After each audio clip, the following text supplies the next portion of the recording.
ผมตกใจมากเมื่อคนไทยถามผมว่าเด็กได้รับเงินเดือนหรือยังสวัสดีและสวัสดีทั้งพ่อแม่พี่น้องฝั่งลาวฝั่งไทยเนาะมื้อนี้ก็มาพบมาพ้อกับบ่าวยอดเช่นเก่าเช่นเคยพี่น้องถือว่ามื้อนี้บ่าวยอดมีเรื่องราวจะมาพูดคุยและมาถามแล้วก็มาเล่าเนาะประสบการณ์ที่บ่าวยอดได้เจออยู่ในประเทศไทยพี่น้องซึ่งว่าบ่าวยอดตกใจมากๆเนาะที่บ่าวยอดได้มีโอกาสเนาะแบบว่าไปตลาดซื้อของปกติเนาะและมื้อนั้นพอดีญาติบ่าวยอดเนาะก็ได้อุ้มลูกเนาะไปนำ เพิ่นเลยถามว่าเด็กน่ารักจังเลยเพิ่นว่าเด็กได้รับเงินเดือนไหมได้รับเงินเดือนหรือยังบ่าวจักก็งงว่าเด็กจะได้รับเงินเดือนหยังอีกเนาะทั้งที่เฮาบ่ได้เฮ็ดงานในมุมมองเฮานะทั้งที่บ่ได้เฮ็ดงานบ่ได้หยังพอบ่าวยอดมาฮู้แล้วก็เห็นคอมเมนต์เนาะอีกคอมเมนต์หนึ่งก็เลยคิดออกว่าจะนำมาเล่าให้พี่ให้น้องได้ฟังว่าความรู้สึกที่เฮาได้รู้สึกแบบนี้นะ มันตกใจเนาะมันตกใจที่แบบว่าเกิดมาจะมีเงินเดือนกินเลยเนาะเดือนละ600บาทเนาะได้ทุกคนเพิ่นว่าเนาะอันนี้บ่ยอดก็บ่ฮู้นะว่าในกรณีใดเนาะแต่ว่า FC เพิ่นคอมเมนต์มาว่าได้ทุกคนเนาะแล้วบ่ยอดก็แบบว่ายังบ่เข้าใจรายละเอียดเนาะแต่หากว่าผู้ใดฮู้รายละเอียดก็คอมเมนต์เข้ามาเบิ่งเนาะซึ่งว่าในที่แบบว่าบ้านบ่ยอดคือเฮาจีแนวใดก็แล้วแต่พี่น้องบ่ว่าจะเฮ็ดหยังคือเฮากุมตนเองพี่น้องกุมตนเองเนาะ อย่างเช่นเงินเดือนเด็กน้อยเนาะก็บ่ได้เนาะเงินเดือนผู้เฒ่าก็บ่มีเนาะอันนี้มันเป็นอีกอย่างหนึ่งที่เราได้เจอแต่พอเราได้ไปฟังแบบว่ามีคนมาทักเราเนาะเพราะซึ่งว่าเพิ่นบ่ได้รู้ได้ว่าเป็นลูกแรงงานลาวเนาะหรือว่าบ่แม่นคนไทยเพิ่นก็บ่ได้รู้ดอกเราบ่ได้บอกเพิ่นเนาะแต่ว่าเราเพิ่นทักมามันเราก็แค่งึกหัวแล้วก็อธิบายว่าเราเป็น คนลาวเนาะหรือว่าบ่เป็นคนต่างชาติเป็นคนต่างดาวเนาะแต่ว่าบางเทื่อเราบ่อยากคุยเนาะเราก็แค่ยิ้มรับเนาะอันนั้นอีกในมุมมองหนึ่งแต่ว่าในมื้อนั้นเนาะบ่ยอดได้ยินแล้วก็ได้สัมผัสจริงๆคือแบบว่ามันเป็นอีกอย่างหนึ่งที่เราเห็นเนาะได้อยู่ในประเทศไทยพี่น้องบ่ว่าจะเป็นเด็กน้อยเนาะผู้เฒ่าเพิ่นมีความเอาใจใส่เนาะซึ่งว่ารัฐบาลไทยเพิ่นเอาใจใส่มากๆพี่น้องในเรื่องนี้เนาะซึ่งว่าหลายคนว่าหลายบ่เงินเดือน600บาทเนาะถามว่าคืออยู่บ้านบ่ยอดหลายบ่600บาทเนาะมันก็หลายสมควรนะพี่น้องเนาะ600บาทเนาะสแบบว่า 1,000 บาทก็600,000เนาะก็จะได้อยู่400,000เนาะพี่น้องเนาะประมาณ400,000โดยประมาณว่าซั่นซะถือว่าต่อเดือนละ400,000นะก็ได้หลายนะพี่น้องเนาะปีหนึ่งก็4,000,000กว่ากีบเนาะก็ถือว่าเยอะมากๆเนาะถ้าหากว่าเงินก้อนนี้มาได้มาก็จะดีนะพี่น้องเนาะก็ได้จะช่วยในการทำมาหากินแล้วก็จะช่วยในการเบิ่งแยงครอบครัวเนาะแล้วก็เบิ่งน้องซื้อนมซื้อหยังอันนี้ก็จะเพิ่มรายได้ขึ้นมาอีกถ้าหากว่าคือบ้านประยอดมีเนาะแต่ว่าคือทางฝั่งไทยเพิ่นมีจริงๆพี่น้อง อย่างเช่นยกตัวอย่างคืออยู่โรงเรียนเนาะถามว่ามีหยังคือเด็กน้อยไทยคือสูงเด็กน้อยไทยคือใหญ่คือแบบนี้แหละพี่น้องมันจะมี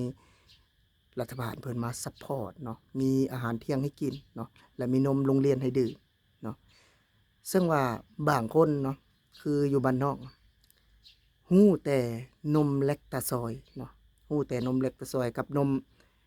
ช็อกโกแลตนะพี่น้องนมดีมอร์นมหยังนี่ฮู้ประมาณนี้แต่ว่าบ่ฮู้ว่า คือนมโรงเรียนเพิ่นก็บ่ฮู้ซ้ำแบบใดนมโรงเรียนเนาะเพราะว่ามันบ่มีนี่คือสิ่งที่เฮ็ดให้เห็นคือแบบเราเห็นอยู่ในทางฝั่งประเทศไทยเนาะพี่น้องเนาะแบบว่ามันเฮ็ดให้น่าตื่นเต้นน่าประทับใจซึ่งว่าบ่ยอดก็ได้เห็นบ่ยอดก็จะนำมาเล่าต่อเนาะให้พี่น้องได้ฟังกันว่าในเรื่องราวที่เราเห็นเราได้สัมผัสบ่แปลกเดะที่จะตื่นเต้นเนาะพี่น้องเนาะเพราะว่าสิ่งน้อยๆสิ่งที่แบบว่าคือสิบ่มีหยังเนาะ แต่ว่าคือคนไทยเพิ่นเฮ็ดให้คักเพิ่นเฮ็ดให้ดูดีเพิ่นเฮ็ดให้เด็กน้อยมีคุณภาพดีขึ้นเนาะนี่คือประเทศไทยพี่น้องอันนี้จะบ่ได้แม่นการสร้างคอนเทนต์เนาะแต่ว่ามันเรื่องจริงถ้าหากบ่เชื่อเนาะอยู่ในคอมเมนต์คลิปนี้เนาะถ้าหากว่ามีคนเบิ่งหลายๆเพิ่นก็จะคอมเมนต์ดอกว่าได้จริงและมีอยู่จริงเนาะบ่ยอดก็บ่ฮู้ทีแรกเนาะบ่ยอดก็บ่ฮู้ในเมื่อวัน ที่ลูกของไอ้น้อยเนาะคือที่บ่ยอดได้อัดคลิปเพิ่นไปแล้วเนาะที่เพิ่นไปคลอดลูกนะ ก็ฮู้แบบว่าเอาลูกมันไปแบบตลาดเนาะเพิ่นก็ไปกับแม่เพิ่นเขาก็ทักเนาะบ่ยศว่าสิ่งเหล่านี้เนาะสิ่งที่เฮาบ่เคยคิดว่ามันมีอยู่จริงแต่ว่าอยู่ทางฝั่งประเทศไทยพี่น้องมีอยู่จริงและสัมผัสได้เนาะซึ่งว่าเฮาก็สามารถรู้ได้สามารถเห็นได้ว่าสิ่งเหล่านี้นะถ้าหากว่าเฮาบ่ได้มาอยู่ประเทศไทยหรือว่าบ่ได้มาสัมผัสอยู่ในประเทศไทยนี่เฮาน่าจะบ่ได้เจอเนาะบ่ได้เจอกับสิ่งที่แตกต่างสิ่งที่พัฒนาแนวคิดที่ล้ำสมัยซึ่งว่าแนวคิดของคนไทยนี่บ่ยอดเชื่อได้เลยว่าถ้าหากว่าคือคนลาวคิดได้เนาะหรือว่า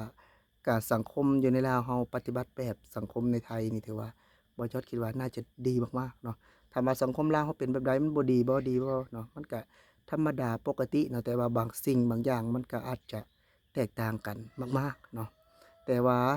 คือประเทศไทยเพิ่นเฮ็ดได้เฮ็ดแท้เฮ็ดจริงเนาะเรื่องเหล้า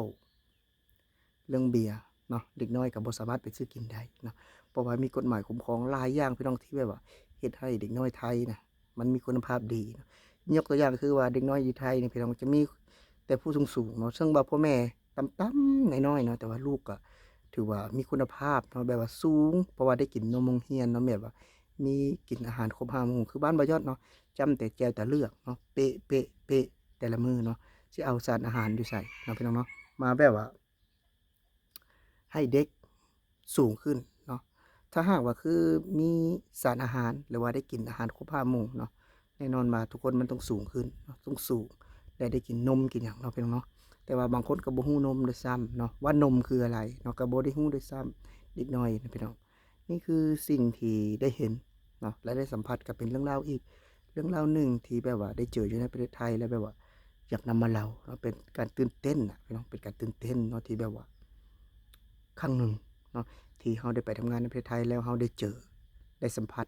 สิ่งที่ดีๆสิ่งที่แตกต่างสิ่งที่พัฒนาสิ่งที่บ่เคยเห็นแล้วมาเจอแน่นอนว่าทุกคนต้องตื่นเต้นเนาะพี่น้องเนาะก็ทุกคนที่เข้ามาเบิ่งคลิปบ่ยอดก็ขอบบุญขอบคุณหลายๆเนาะซึ่งว่า